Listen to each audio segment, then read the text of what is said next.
Hoje é domingo, 22 de novembro.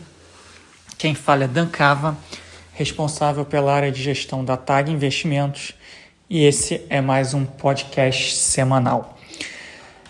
Acho que a gente tem poucas mudanças relevantes no cenário econômico, tanto para o Brasil como para o resto do mundo, mas a gente continua a ver mudanças relevantes nos preços dos ativos e nos mercados, a despeito dos grandes índices não mostrarem essa movimentação. E pelo andar da carruagem, pelo que a gente tem de notícias, eu acho que a gente pode continuar num período um pouco mais rico nesse sentido, né? No sentido que talvez a gente não consiga enxergar grandes tendências macro, mas talvez grandes tendências micro acontecendo por debaixo da superfície. Então, vou começar rapidamente aqui cenário internacional. Pouquíssimas novidades, a Europa continua em lockdown. O que a gente consegue ver é, de fato, uma desaceleração do número de novos casos, confirmando mais uma vez que as medidas de prevenção, de distanciamento, em alguns casos, quarentenas ou lockdowns mais agressivos, eles de fato são bastante eficientes, eles conseguem desacelerar o ciclo do vírus de uma maneira relativamente rápida. Tá? A dicotomia que a gente vai ter no curto prazo é que os números de Europa que a gente vai receber nas próximas semanas vão ser números ruins. Só que se a gente olhar ex-post, o mercado já reagiu a isso nos meses de setembro e outubro, que foram meses de forte queda da Bolsa da Europa. O mercado agora está cada vez mais olhando para frente, né? Quando que a Europa vai reabrir? Os dados do ciclo de infecção já estão melhores, então mesmo que os dados econômicos que a gente vai estar recebendo nas próximas semanas vão estar mostrando uma fotografia do passado, e o mercado vai cada vez estar mais olhando para a perspectiva de reabertura econômica, para a perspectiva da vacina, que a gente já fala dela, e assim sucessivamente. Então a gente pode passar por um período onde essa dicotomia continue prevalecendo. E a expectativa é, obviamente, se a gente conseguir continuar nesse ambiente de reabertura e de recuperação econômica, mesmo que num ambiente ainda de stop and go, você reabre por um tempo, depois você tem que fechar por algum tempo, a recuperação ela tem conseguido continuar, mesmo que de uma maneira não linear e muito mais errática. Estados Unidos, números de novos casos ainda muito elevados. No final de semana a gente bateu um novo recorde, perto de 200 mil novos casos. As medidas são muito mais pontuais, muito mais localizadas nos estados e nos municípios, né? Vamos chamar assim os municípios, os counties americanos. Muitos lugares nos Estados Unidos a máscara ainda não é obrigatória, então a gente ainda está num ciclo crescendo num ritmo relativamente avançado, mas a última semana já foi marcada por várias regiões do país adotando medidas um pouco mais agressivas, um pouco mais extremas e apertadas para tentar diminuir esse ciclo de contágio. As notícias, de novo, vão continuar mais negativas também nos Estados Unidos, né? O próprio Jobless Claims, que é o dado de novos pedidos de auxílio-desemprego, que é um dado semanal, talvez seja o dado de atividade econômica / emprego mais online que a gente tenha, já foi um dado pior na semana passada, mostrou uma alta do pedido de auxílio-desemprego. Os dados de mobilidade, tanto de Europa como de Estados Unidos, e até mesmo alguns países emergentes, também já mostram uma desaceleração forte. Então, de novo, o curto prazo é um curto prazo de notícias econômicas mais negativas, mas a gente precisa lembrar que setembro e outubro já foram meses negativos para os mercados, principalmente para as bolsas globais. O que o mercado está olhando agora para frente? A vacina, né? A gente teve aí já uma nova leva de notícias positivas com os dados preliminares da terceira fase de várias vacinas, mostrando que grande parte das vacinas que estão em desenvolvimento, elas são eficazes e elas mostram resultados bastante robustos. Os dados oficiais devem sair no final do mês, mas a gente já escuta bastante sobre a possibilidade de em dezembro já termos alguma vacina aprovada em caráter de urgência e dezembro, janeiro já termos uma primeira leva de vacinação em alguns países e regiões do mundo. Então, a dicotomia que a gente vai continuar vivendo é dados correntes ruins, econômicos de crescimento, de emprego, mas olhando para daqui a 2, 3, 4 meses, confirmada a vacina e confirmada o achatamento da curva de infecção nas regiões e nos países que estão adotando posturas um pouco mais apertadas de prevenção, o mercado pode conseguir superar isso e pode continuar operando numa toada um pouco mais otimista. Essa talvez seja a grande dicotomia que a gente continue a viver nos próximos semanas e talvez nos próximos meses. O segundo ponto importante, principalmente focado em economia americana, passada a eleição, parece haver alguma disposição política no Congresso americano, principalmente no Senado, para negociação de algum pacote fiscal. Talvez não seja o pacote de 2 trilhões, 2 trilhões e meio, 3 trilhões que o Biden e os democratas queriam, mas talvez a gente consiga ter um pacote um pouco mais modesto, talvez aí na faixa de 1 tri e meio ainda esse ano. É um long shot, ou seja, é uma incerteza ainda muito grande que a gente vai ter isso, mas a semana passada foi marcada por notícias um pouco mais construtivas nessa direção. Do ponto de vista de mercados como um todo, a gente tem sido uma atoada melhor, um ambiente mais positivo, mas a gente precisa alertar para algumas questões, né? A primeira, a posição técnica ela já é bastante desafiadora. A posição técnica, por vários indicadores que a gente olha, piorou bastante nas últimas semanas, né? O mercado já está bastante alocado, o mercado continua muito alocado nos setores de tecnologia, nos setores de growth, né, de crescimento, e o valuation, principalmente dos grandes índices, né, Nasdaq, S&P, que tem muita tecnologia, tem muito growth, são valuations pouco triviais, né, talvez aí num termo mais chulo, entre aspas, valuations esticados, pouco triviais e pouco óbvios. Só que o que a gente está vendo acontecer? É uma rotação, né, o famoso rotation entre setores. Então a gente tem continuado a ver um bom desempenho de setores mais cíclicos, né, commodities, industrials e etc.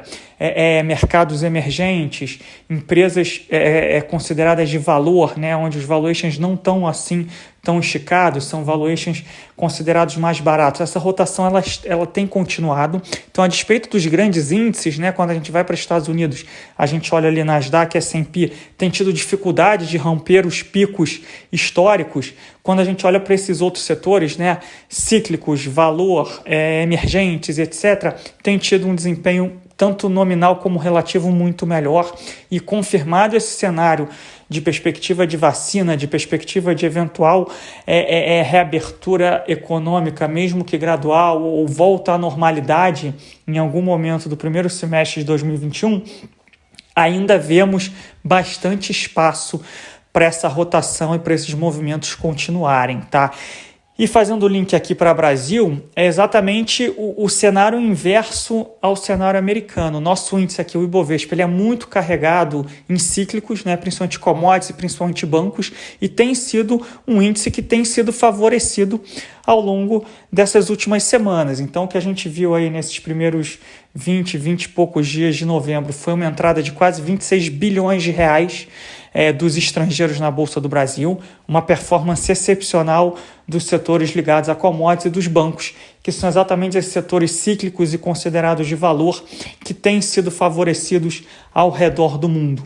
E não é à toa que a gente viu aí o Ibovespa chegar a bater perto de 108 mil pontos, agora ele está ali no 105 com 108 mil pontos, mas tem sido um índice que tem performado no relativo e no absoluto melhor na margem do que os índices americanos mais focados em, mais pesados, digamos assim, principalmente em tecnologia e em growth.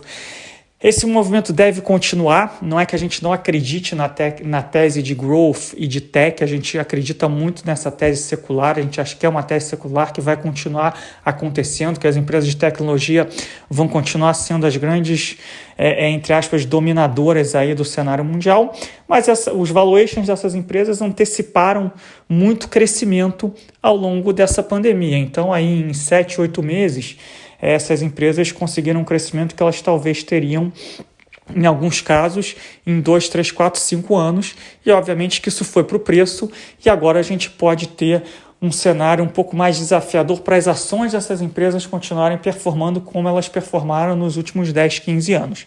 Não que sejam empresas ruins, não que sejam alocações ruins, muito pelo contrário, todos nós precisamos ter um percentual do nosso portfólio alocado nessas teses, mas no curto prazo a gente tem essa visão aí de que, confirmado esse cenário de vacina, essa rotação para cíclicos, valor e mercados emergentes pode continuar acontecendo e acontecendo com bastante ímpeto, né? O risco em torno desse cenário é o Covid, o vírus sofrer alguma mutação e as vacinas deixarem de ser eficazes. Esse é um risco baixíssimo.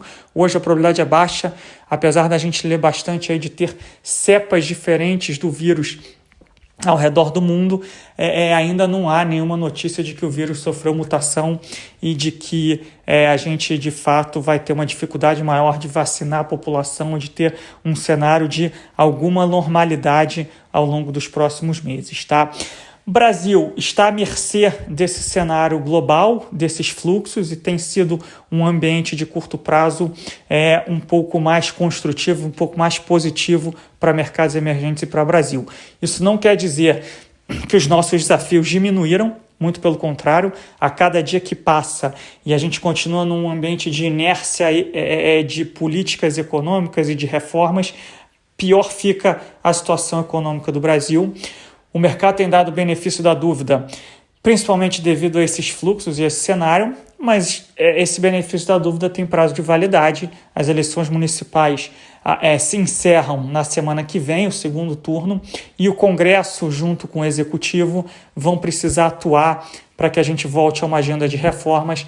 Caso contrário, a gente pode ter uma situação bastante desafiadora, tá? Isso fica muito evidente na dinâmica de mercado.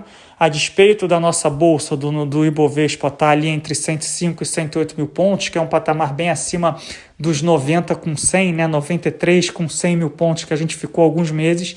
A gente vê ainda uma curva de juros bastante positivamente inclinada, parte longa da curva ainda, os FRAs longos ainda apontando para a taxa Selic de 10% daqui a 6, 7 anos. Né? Lembrando que a taxa Selic hoje está 2%, então seria uma alta exponencial da taxa de juros necessária para estabilizar a situação do Brasil, segundo o que está precificado hoje no mercado. E a taxa de câmbio, que a despeito de ter vindo lá de quase 5,80, chegou a bater 5,25 em algum momento aí dos últimos 10 dias, voltou para perto dos 5,40, mostrando que, de fato, a situação econômica do Brasil ela urge por reformas. Né? A Bolsa ela acaba sendo um pouco mais blindada dessa situação, porque a Bolsa é um ativo real, a gente está num cenário com um pouco mais de inflação, o que acaba ajudando também a Bolsa. Esses fluxos globais, os fluxos globais no curto prazo acabam sendo soberanos em relação ao cenário de curto prazo micro local. Mas quando a gente olha para o mercado de juros e para o mercado de câmbio, são mercados que conseguem refletir de uma maneira mais fidedigna os nossos fundamentos econômicos, tanto de curto quanto de longo prazo, e a situação de fato continua sendo uma situação bastante delicada e bastante fragilizada, tá? A gente não pode minimizar essas questões. Mas resumindo aqui e fazendo uma atualização hoje um pouco mais curta do que o usual, a gente continua vendo um ambiente um pouco mais construtivo de curto prazo, no sentido de que o mercado deve continuar olhando para as perspectivas de vacina, reabertura econômica e afins, mas a gente entende que a gente tem alguns obstáculos para a gente superar nessas próximas semanas e nos próximos meses, que é uma posição técnica relativamente menos saudável do que era 1, 2 meses atrás, e valuations em alguns ativos, em algumas classes, já que não são tão triviais como eram há 4, 5 meses atrás. Por isso que somos construtivos, mas com um portfólio não só diversificado, que eu acho que cai um pouco no senso comum, mas com novas teses de investimento, e essa tese dessa rotação a gente gosta bastante, é uma tese que a gente tem chamado a atenção e a gente acha que pode continuar, que é a rotação para esses ativos mais de valor, ativos mais cíclicos, onde no curto prazo deve continuar favorecendo mercados emergentes e o Brasil acaba surfando essa onda, principalmente no mercado de renda variável.